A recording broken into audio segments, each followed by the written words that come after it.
Hello friends, welcome to my channel. Friends, आज home science का video का महामैराथन वीडियो है। 50 क्वेश्चन है, चाहे जितने मिनट हो जाएं। विटामिन B12 का रासायनिक नाम क्या है? साइनोकोबालामिन। फटाफट बस रिवीजन है। रक्त का थक्का जमने के लिए कौन सा विटामिन आवश्यक है? विटामिन के।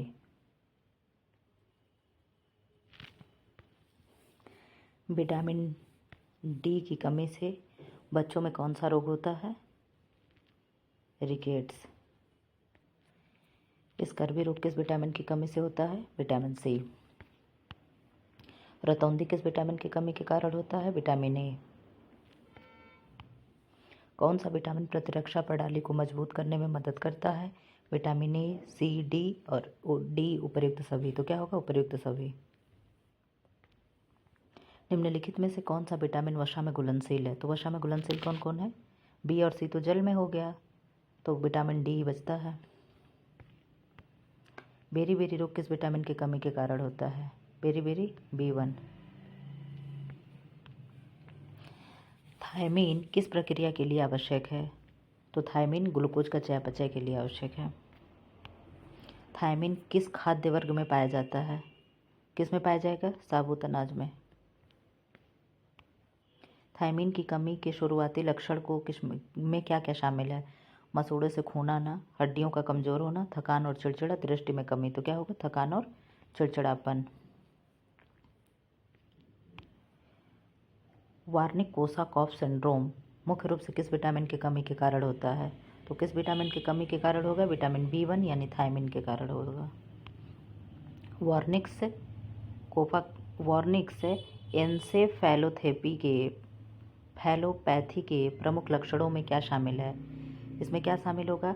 दृष्टि संबंधी समस्याएं, गतिभंग, मानसिक भ्रम, ये सारी चीज़ें होंगी।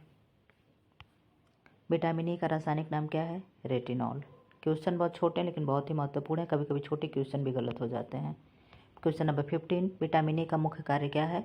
तो विटामिन ए का मुख्य कार्य क्या है? दृष्टि और प्रतिरक्षा प्रणाली को स्वस्थ रखना। निम्नलिखित में से कौन सा कैरोटीनॉइड विटामिन ए का सबसे प्रभावी अग्रदूत है? तो क्या होगा? Beta carotene. विटामिन डी का मुख्य कार्य क्या है? विटामिन डी का मुख्य कार्य है कैल्शियम और फास्फोरस का अवशोषण, क्योंकि बेस्ट फ्रेंड होते हैं calcium, phosphorus and vitamin D. Vitamin D का रासायनिक नाम क्या है? तो बहुत छोटा सा क्वेश्चन है, कैल्शिफेरॉल। विटामिन डी की कमी से वयस्कों में कौन सा रोग होता है? ऑस्टियोमलेशिया। विटामिन डी को किस रूप में मापा जाता है? तो किस में मापा जाता है? माइक्रोग्राम और अंतर्राष्ट्रीय इकाइयों में। विटामिन ई का रासायनिक नाम क्या है? टोकोफेरॉल। सी एस्कॉर्बिक एसिड, सी रेटिनॉल, ए कैल्सिफेरॉल, डी। क्या डिस्क्राइब नहीं करेंगे लेकिन कर दे रहे हैं। विटामिन ई का मुख्य कार्य क्या है? रक्त का थक्का जमाना, एंटीऑक्सीडेंट के रूप में कार्य करना, कैल्शियम के अवशोषण में दृष्टि। तो क्या होगा? कैल्शियम के अवशोषण में। विटामिन ई का सबसे अच्छा स्रोत क्या है? विटामिन डी का सबसे अच्छा स्रोत क्या है? खट्टे फल। विटामिन ई का क्या होगा? वनस्पति तेल, गेहूँ, जैसे गेहूँ के बीज, सूरजमुखी का तेल, इन सब से होता है। विटामिन ई किस में मदद करता है?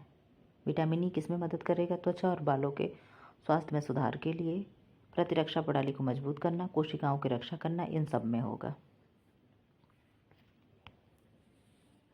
विटामिन के का रासायनिक नाम क्या है? विटामिन के का रासायनिक नाम क्या है? फिलोक्विनोन। ई टोकोफेरॉल क्या है? ई है। एस्कॉर्बिक सी है। रेटिनॉल ए है। विटामिन के का सबसे अच्छा स्रोत क्या है? विटामिन के का हरी पत्तेदार सब्जियां। विटामिन के कमी से कौन सा कार्य होता है? क्या हो सकता है? कमी से क्या हो सकता है? अत्यधिक रक्तस्राव होना, यानी ब्लड का थक्का नहीं, कोगुलेट नहीं होगा। विटामिन के किसके निर्माण में सहायक होता है? लाल रक्त कोशिकाओं, हड्डियों के निर्माण के प्रोटीन में, रक्त के थक्के जमाने में, उपर्युक्त सभी। तो क्या होगा? 28 का क्या होगा? रक्त के थक्के जमाने में। 29, विटामिन सी किस में मदद करता है? घाव भरने में, कोलेजन के निर्माण में, एंटीऑक्सीडेंट के रूप में कार्य करता है, उपर्युक्त सभी। इसमें डी होगा। एंटीऑक्सीडेंट के रूप में कार्य करता है, घाव भी बढ़ता है, सब करता है। निम्नलिखित में से कौन सा तत्व विटामिन सी के अवशोषण को कम करता है? तो क्या करेगा? टैनिन। टैनिन जो चाय और कॉफ़ी में पाई जाती है। 31, बायोफ्लेवोनाइड्स का विटामिन सी के अवशोषण पर क्या प्रभाव पड़ता है? अवशोषण को कम करता है, अवशोषण को बढ़ाता है, कोई प्रभाव नहीं पड़ता, अस्थिर प्रभाव रहता है। तो क्या होगा? 31 का क्या है? अवशोषण को बढ़ाता है। 32 निम्नलिखित में से कौन सा तत्व विटामिन सी के साथ मिलकर काम करता है जिससे उसका प्रभाव बढ़ जाता है? तो क्या है? विटामिन ए है, डी है, ई है, B12 है। तो क्या है? ई है। 33 विटामिन सी किस प्रक्रिया में महत्वपूर्ण भूमिका निभाता है? वसा का पाचन, कोलेजन का संश्लेषण। ये तो वही क्वेश्चन रिपीट है, इसमें से क्या होगा? वो कोलेजन का संश्लेषण। 34 विटामिन सी किसके अवशोषण में मदद करता है? किसके? आयरन के। बहुत ही क्लियर आंसर है।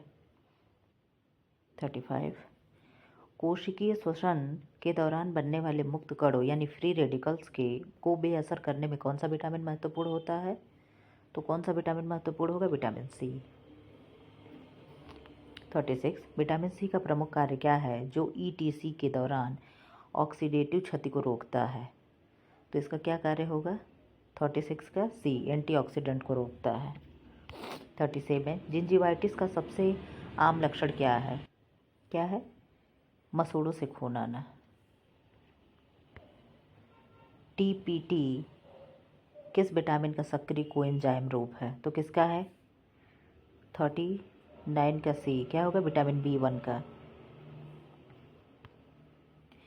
अब ये TPT है क्या? TPP है क्या? TPT का पूर्ण रूप क्या है? थायमीन फायरोस्फेट।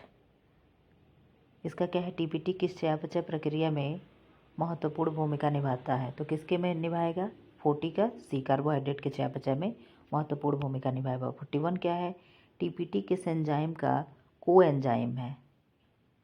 TPT किस एंजाइम का कोएंजाइम है? तो किसका होगा? एमाइलेज का, पायरुवेट डिहाइड्रोजनेज का, फिर लाइपेज का, प्रोटीज का। तो किसका होगा? 41 का बी का। तो क्या है? पायरुवेट डिहाइड्रोजनेट। 42 TPT किस प्रक्रिया में भाग लेता है? ऑक्सीडेटिव ट्रांसमिनेशन, हाइड्रोलिसिस और डिहाइड्रोजनेशन। तो किस में भाग लेगा? 42 है ए, क्या है? Oxidative decarboxylation.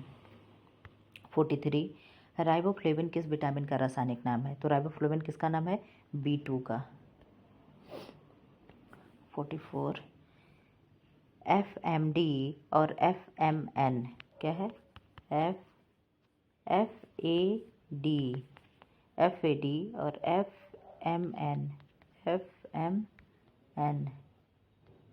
FNN किसके कोएंजाइम है? तो किसके कोएंजाइम है ये? राइबोफ्लेविन यानी विटामिन B2 के। FD और FMA किस प्रक्रिया में महत्वपूर्ण भूमिका निभाते हैं? तो किस में निभाएंगे? ऊर्जा उत्पादन में। 46 राइबोफ्लेविन की कमी से क्या हो सकता है? तो राइबोफ्लेविन क्या है? विटामिन B2 का रासायनिक नाम राइबोफ्लेविन है। तो इसमें क्या होता है? मुंह के कोनों में दरारें यानी एंगुलर चेलोसिस हो जाता है। 47 नियासिन किस रूप में कार्य करता है? 47 नियासिन किस में कार्य करता है? कोएंजाइम के रूप में कार्य करता है। 48 नियासिन की कमी से कौन सा रोग होता है? तो नियासिन की कमी से पेलाग्रा नामक रोग होता है। 49 PLP का पूर्ण रूप क्या है? तो PLP का पूर्ण रूप क्या है? पायरिडोक्सल फास्फेट, यानी बी सही होगा। अब 50 PLP किस विटामिन का सक्रिय रूप है? तो PLP विटामिन B6 का पूर्ण वह सक्रिय रूप है। फ्रेंड्स, ऐसी वीडियो पाने के लिए चैनल को लाइक करें, शेयर करें एंड सब्सक्राइब करें। और इसका 50 क्वेश्चन से ऊपर और है, फिर मैं लेकर के मैराथन आऊँगी।